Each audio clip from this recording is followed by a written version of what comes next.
सभी YouTube family को राधे राधे। आप सभी लोगों के लिए कहानी लाई हूँ।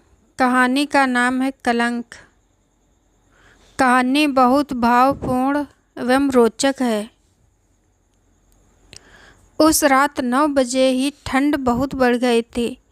संजय, नरेश और आलोक ने गर्माहट पाने के लिए सड़क के किनारे कार रोककर शराब पी। नशे के चलते सामने आती अकेली लड़की को देखकर उनके भीतर शैतान जागा, तो वे उस लड़की को छेड़ने से खुद को रोक नहीं पाए। जाने मन इतनी रात को अकेली क्यों घूम रही हो? किसी प्यार करने वाले की तलाश है तो हमें आजमा लो। आसपास किसी को न देखकर नरेश ने उस लड़की को ऊंची आवाज में छेड़ा, shut up and go to hell you bastard. उस लड़की ने बिना देर किए अपनी नाराजगी जाहिर की। तुम साथ चलो तो हेल में भी मौज मस्ती रहेगी स्वीट हार्ट। तेरे साथ जाने को पुलिस को बुलाऊं? लड़की ने अपना मोबाइल फ़ोन उन्हें दिखाकर सवाल पूछा। पुलिस को बीच में क्यों ला रही हो मेरी जान? पुलिस नहीं चाहिए तो अपनी माँ या बहनों। वह लड़की चीख पाती उससे पहले ही संजय ने उसका मुंह दबोच लिया और झटके से उस लड़की को गोद में उठाकर कार की तरफ बढ़ते हुए अपने दोस्तों को गुस्से से निर्देश दिए, इसी बीच को अब सबक सिखाकर ही छोड़ेंगे। कार स्टार्ट करो, मैं इसकी बोटी बोटी कर दूंगा अगर इसने अपने मुंह से चूं भी की। आलोक कूदकर ड्राइवर की सीट पर बैठा और नरेश ने लड़की को काबू में रखने के लिए संजय की मदद की। कार झटके से चल पड़ी। उस चौड़ी सड़क पर कार सरपट भाग रही थी। संजय ने उस लड़की का मुंह दबा रखा था और नरेश उसे हाथ पैर नहीं हिलाने दे रहा था। अगर अब जरा भी हिली या चिल्लाई तो तेरा गला दबा दूंगा। संजय की आंखों में उभरी हिंसा को पढ़कर वह लड़की इतना ज़्यादा डरी कि उसका पूरा शरीर बेजान हो गया। अब कोई किसी का नाम नहीं लेगा और इसकी आंखें भी बंद कर दो। आलोक ने उन दोनों को हिदायत दी और कार को तेज गति से शहर की बाहरी सीमा की तरफ दौड़ाता रहा। एक उजाड़ पड़े ढाबे के पीछे ले जाकर आलोक ने कार रोकी। उनकी धमकियों से डरी हुई लड़की के साथ मारपीट करके उन तीनों ने बारी बारी से उस लड़की के साथ बलात्कार किया। लड़की किसी भी तरह का विरोध करने की स्थिति में नहीं थी। बस हादसे के दौरान उसकी बड़ी बड़ी आंखों से आंसू बहते रहे। लौटते हुए संजय ने लड़की को धमकाते हुए कहा, अगर पुलिस में रिपोर्ट करने गई तो हम तुझे फिर ढूंढ लेंगे स्वीट हार्ट। अगर हमारी फिर मुलाकात हुई तो तेजाब की शीशी होगी हमारे हाथ में तेरा या सुंदर चेहरा बिगाड़ने के लिए। तीनों ने जहां उस लड़की को सड़क पर उतारा, वहीं पास की दीवार के पास 4 दोस्त लघुशंका करने को रुके थे। अंधेरा होने के कारण उन तीनों को वे चारों दिखाई नहीं दिए थे। उनमें से एक की ऊंची आवाज़ ने इन तीनों को बुरी तरह चौंका दिया है। कौन हो तुम लोग? इस लड़की को यहाँ फेंक कर क्यों भाग रहे हो? रुको जरा। सोनू, तू कार का नंबर नोट कर। मुझे सारा मामला गड़बड़ लग रहा है। एक दूसरे आदमी की आवाज़ उन तक पहुंची तो वे फटाफट कार में वापस घुसे और आलोक ने झटके से कार सड़क पर दौड़ा दी। संजय, तुझे तो मैं जिंदा नहीं छोड़ूंगी। उस लड़की की क्रोध से भरी यह चेतावनी उन तीनों के मन में डर और चिंता की तेज लहर उठ गई। उसे मेरा नाम कैसे पता लगा? संजय ने डर से कांपती आवाज़ में सवाल पूछा। शायद हम दोनों में से किसी के मुंह से अनजाने में निकल गया होगा। नरेश ने चिंतित लहजे में जवाब दिया। आज मारे गए हम सब। मैंने उन आदमियों में से एक को अपनी हथेली पर कार का नंबर लिखते हुए देखा है। उस लड़की को संजय नाम पता है। पुलिस को हमें ढूंढने में दिक्कत नहीं आएगी। आलोक की इस बात को सुनकर उन दोनों का चेहरा पीला पड़ चुका था। नरेश ने अचानक सहन शक्ति खोकर संजय से चिढ़े लहजे में पूछा, बेवकूफ़ इंसान, क्या ज़रूरत थी तुझे उस लड़की को उठाकर कार में डालने की? यार, उसने हमारी माँ बहन तो मैंने अपना आपा खो दिया। संजय ने दबे स्वर में जवाब दिया।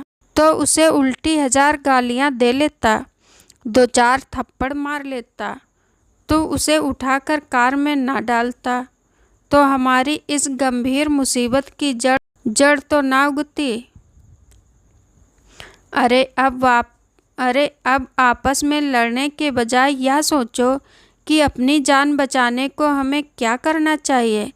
आलोक की इस सलाह को सुनकर उन दोनों ने अपने अपने दिमाग को इस गंभीर मुसीबत का समाधान ढूंढने में लगा दिया। पुलिस उन तक पहुँचे इससे पहले ही उन्हें अपने बचाव के लिए कदम उठाने होंगे।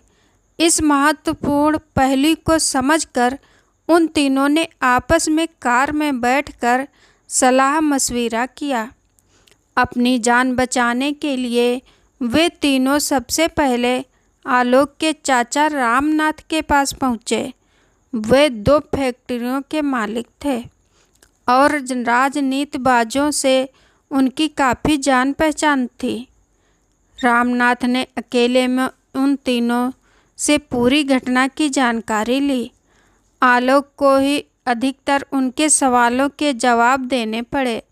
शर्मिंदा तो वे तीनों ही नज़र आ रहे थे, पर सब बताते हुए आलोक ने खुद को मारे शर्म और बेइज्जती के एहसास से ज़मीन में गड़ता हुआ महसूस किया।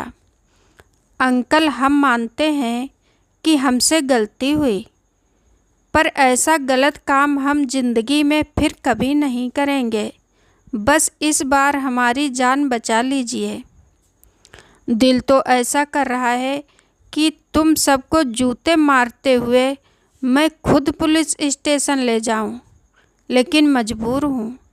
अपने बड़े भैया को मैंने वचन दिया था कि उनके परिवार का पूरा ख्याल रखूंगा। तुम तीनों के लिए किसी से कुछ सहायता मांगते हुए मुझे बहुत शर्म आएगी। संजय को अग्रेय दृष्टि से घूरने के बाद रामनाथ ने मोबाइल पर अपने एक वकील दोस्त राकेश मिश्रा का नंबर मिलाया। राकेश मिश्रा को बुखार ने जकड़ा हुआ था। सारी बात उनको संक्षेप में बताकर रामनाथ ने उनसे अगले कदम के बारे में सलाह मांगी। इस इलाके से उस लड़की को तुम्हारे भतीजे और उसके दोनों दोस्तों ने उठाया था। वहाँ के SHO से जान पहचान निकालनी होगी।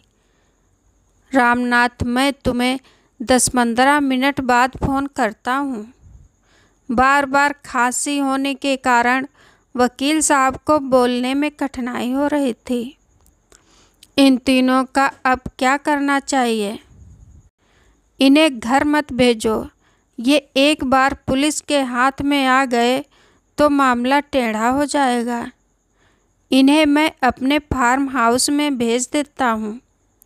उस कार में इन्हें मत भेजना जिसमें इन्होंने रेप के लिए इस्तेमाल किया था, बल्कि कार को कहीं छिपा दो। थैंक यू भाई फ्रेंड। मुझे थैंक यू मत बोलो। रामनाथ, उस थाना अध्यक्ष को अपने पक्ष में करना बहुत ज़रूरी है। तुम्हें रुपयों का इंतजाम रखना होगा। कितने रुपयों का? मामला लाखों में ही निपटेगा मेरे दोस्त। जो ज़रूरी है वह खर्चा तो अब करेंगे ही। इन तीनों को जलील हरकत का दंड तो भुगतना ही पड़ेगा। तो मुझे जल्दी से दोबारा फ़ोन करो। रामनाथ ने फ़ोन काटा और परेशान अंदाज में अपनी कनपटियां मसलने लगे थे। उनकी खामोशी से इन तीनों को घबराहट व चिंता और भी ज़्यादा बढ़ गई। संजय के पिता की माली हालत अच्छी नहीं थी, इसलिए रुपए खर्च करने की बात सुनकर उसके माथे पर पसीना झलक उठा था। फ़ोन करके तुम दोनों अपने अपने पिता को यहीं बुला लो। सब मिलकर ही अब इस मामले को निपटाने की कोशिश करेंगे। रामनाथ की इस सलाह पर अमल करने में सबसे ज़्यादा परेशानी नरेश ने महसूस की थी। नरेश का रिश्ता कुछ सप्ताह पहले ही तय हुआ था। अगले महीने उसकी शादी होने की तारीख भी तय हो चुकी थी। वह रेप के मामले में फंस सकता है, यह जानकारी वह अपने माता पिता व छोटी बहन तक बिल्कुल भी नहीं पहुंचने देना चाहता था। उन तीनों को नज़रों में गिरकर उनकी खुशियां नष्ट करने की कल्पना ही उसके मन को कपा रही थी। मन के किसी कोने में रिश्ता टूट जाने का भय भी अपने जड़ें जमाने लगा था। नरेश अपने पिता को सूचित न करे, यह बात रामनाथ ने स्वीकार नहीं की। मजबूरन उसे अपने पिता को फौरन वहां पहुंचने के लिए फ़ोन करना पड़ा। ऐसा करते हुए उसने संजय अपना सबसे बड़ा दुश्मन प्रतीत हो रहा था। करीब घंटे भर बाद वकील राकेश का फ़ोन आया। रामनाथ उस इलाके के थाना प्रभारी का नाम सतीश है। मैंने थानेदार को सब समझा दिया है, वह हमारी मदद करेगा, पर इस काम के लिए 10 लाख मांग रहा है। क्या उस लड़की ने रिपोर्ट लिखवा दी है? रामनाथ ने चिंतित स्वर में सवाल पूछा। अभी तो रिपोर्ट करने थाने में कोई नहीं आया है। वैसे भी रिपोर्ट लिखाने की नौबत ना आए, इसी में हमारा फ़ायदा है। थानेदार सतीश तुमसे फ़ोन पर बात करेगा। लड़की का मुंह फौरन रुपयों से बंद करना पड़ेगा। तुम 4-5 लाख केस का इंतज़ाम तो तुरंत कर लो। ठीक है, मैं रुपयों का इंतज़ाम करके रखता हूँ। संजय के लिए 2 लाख की रकम जुटा पाना नामुमकिन सा ही था। उसके पिता साधारण सी नौकरी कर रहे थे। वह तो अपने दोस्त की दौलत के बल पर ही ऐश करता आया था। जहाँ कभी मारपीट करने या किसी को डराने धमकाने की नौबत आती, वह सबसे आगे हो जाता था। उसी के इसी गुण के कारण उसकी मित्र मंडली उसे अपने साथ रखती थी। वह इस वक्त मामूली रकम भी नहीं जुटा पाएगा। इस सच ने आलोक, नरेश और रामनाथ से उसे बड़ी कड़वी बातें सुनवा दी। कुछ देर तो संजय उनकी चुभने वाली बातें खामोशी से सुनता रहा, पर अचानक उसके सब्र का घड़ा फूटा और वह बुरी तरह से भड़क उठा था। मेरे पीछे हाथ धोकर मत पड़ो। तुम सब जिंदगी में कभी न कभी मैं तुम लोगों को अपने हिस्से की रकम लौटा दूंगा। वैसे मुझे जेल जाने से डर नहीं लगता। हाँ, तुम दोनों अपने बारे में ज़रूर सोच लो कि जेल में सड़ना कैसा लगेगा। यूँ गुस्सा दिखाकर संजय ने उन्हें अपने पीछे पड़ने से रोक दिया था। थानेदार ने कुछ देर बाद रामनाथ से फ़ोन पर बात की और पैसे के इंतजाम पर जोर डालते हुए कहा कि ज़रूरत पड़ी तो रात में आपको बुला लूँगा या सुबह मैं खुद आ जाऊँगा। नरेश के पिता विजय कपूर ने जब रामनाथ की कोठी में कदम रखा तो उनके चेहरे पर हवाइयाँ उड़ रही थीं। रामनाथ ने उन्हें जब उन तीनों की करतूत बताई तो उनकी आंखों में आंसू भर आए थे। अपने बेटे की तरफ देखे बिना विजय कपूर ने भरे गले से रामनाथ से प्रार्थना की, सर आप इस समस्या को सुलझाइए प्लीज़। अगले महीने मेरे घर में शादी है, उसमें कुछ व्यवधान पड़ा तो मेरी पत्नी जीते जी मर जाएगी। अपने पिता की आंखों में आंसू देखकर नरेश इतना शर्मिंदा हुआ कि वह उनके सामने से उठकर बाहर बगीचे में निकल आया। अब संजय व आलोक के लिए भी उन दोनों के सामने बैठना असहाय हो गया, तो वे भी वहां से उठे और बगीचे में नरेश के पास आ गए। चिंता और घबराहट ने उन तीनों के मन को जकड़ रखा था। आपस में बातें करने का मन नहीं किया तो वे कुर्सियों पर बैठकर सोच विचार की दुनिया में खो गए। उस अनजान लड़की के रेप करने से जुड़ी यादें उनके जहन में रह रहकर उभर आती, कई तस्वीर उनके मन में उभरती और कई बातें ध्यान में आती। इस वक्त तो बलात्कार से जुड़ी उनकी हर याद उन्हें पुलिस के शिकंजे में फंस जाने की आशंका की याद दिला रही थी। जेल जाने के डर के साथ साथ अपने घर वालों और समाज की नज़रों में सदा के लिए गिर जाने का भय उन तीनों के दिलों को डरा रहा था। डर और चिंता के ऐसे भावों के चलते वे तीनों ही अब अपने किए पर पछता रहे थे। संजय का व्यक्तित्व इन दोनों से अलग था, इसलिए सबसे पहले उसने ही इस समस्या को अलग ढंग से देखना शुरू किया। हो सकता है कि वह लड़की पुलिस के पास जाए ही नहीं। संजय के मुंह से निकले इस वाक्य को सुनकर नरेश और आलोक चौंक कर सीधे बैठ गए। वह रिपोर्ट जरूर करेगी, नरेश ने परेशान लहजे में अपनी राय बताई। तुम्हारी बात ठीक है, पर बलात्कार होने का ढिंढोरा पीटकर हमेशा के लिए लोगों की सहानुभूति दिखाने या मजाक उड़ाने वाली नज़रों का सामना करना किसी भी लड़की के लिए आसान नहीं होगा। आलोक ने अपने मन की बात कही। वह रिपोर्ट करना भी चाहे तो भी उसके घरवाले उसे ऐसा करने से रोक सकते हैं।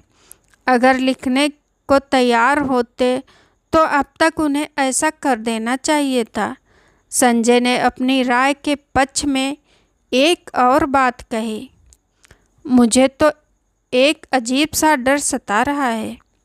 नरेश ने सहमी सी आवाज़ में वार्तालाप को नया मोड़ दिया। कैसा डर? अगर उस लड़की ने कहीं आत्महत्या कर ली तो हमें फांसी के फंदे से कोई बचा नहीं सकेगा। उस लड़की का मर जाना उल्टे हमारे हक में होगा। तब रेप हमने किया है इसका कोई गवाह नहीं रहेगा। संजय ने क्रूर मुस्कान ओठों पर लाकर उन दोनों का हौसला बढ़ाने की कोशिश की। लड़की आत्महत्या करके मर गई तो उसके पोस्टमार्टम की रिपोर्ट रेप दिखलाएगी। पुलिस की तहकीकात होगी और हम जरूर पकड़े जाएंगे। यह एसएचओ भी तब हमें नहीं बचा पाएगा। इसलिए उस लड़की के आत्महत्या करने की कामना मत करो बेवकूफ़ों। आलोक ने उन दोनों को डपट दिया। मुझे लगता है एसएचओ को इतनी जल्दी बीच में लाकर हमने भयंकर भूल की है। अब हमारा पिंड नहीं छोड़ेगा। लड़की ने रिपोर्ट ना भी की तो भी वह रुपए जरूर खाएगा। संजय ने अपनी खींच हाजिर की। तो इस बात की फिक्र क्यों कर रहा है? रेप करने में सबसे आगे था और अब रुपए निकालने में तू सबसे पीछे है। आलोक के इस कथन के संजय के तन बदन में आग सी लगा दी। उसने गुस्से में कहा, अपना हिस्सा मैं दूंगा, मुझे चाहे लूटपाट करनी पड़े या चोरी, पर तुम लोगों को मेरा हिस्सा मिल जाएगा। संजय ने उसी समय मन ही मन जल्द से जल्द अमीर बनने का निर्णय लिया। उसका एक चचेरा भाई लूटपाट और चोरी करने वाले गिरोह का सदस्य था।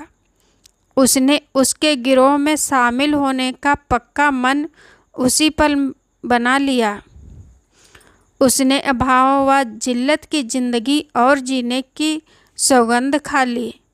नरेश उस वक्त का सामना करने से डर रहा था जब वह अपनी माँ व जवान बहन के सामने होगा।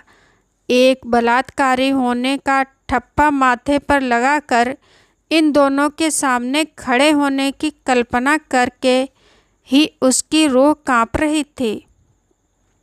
जब आंतरिक तनाव बहुत ज़्यादा बढ़ गया तो अचानक उसकी रुलाई फूट पड़ी।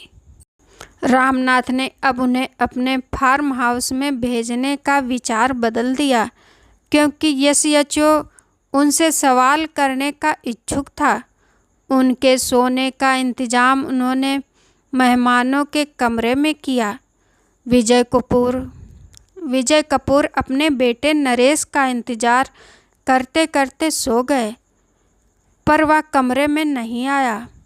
उसकी अपने पिता के सवालों का सामना करने की हिम्मत ही नहीं हुई थी। सारी रात उन तीनों की आंखों से नींद कोसों दूर रही।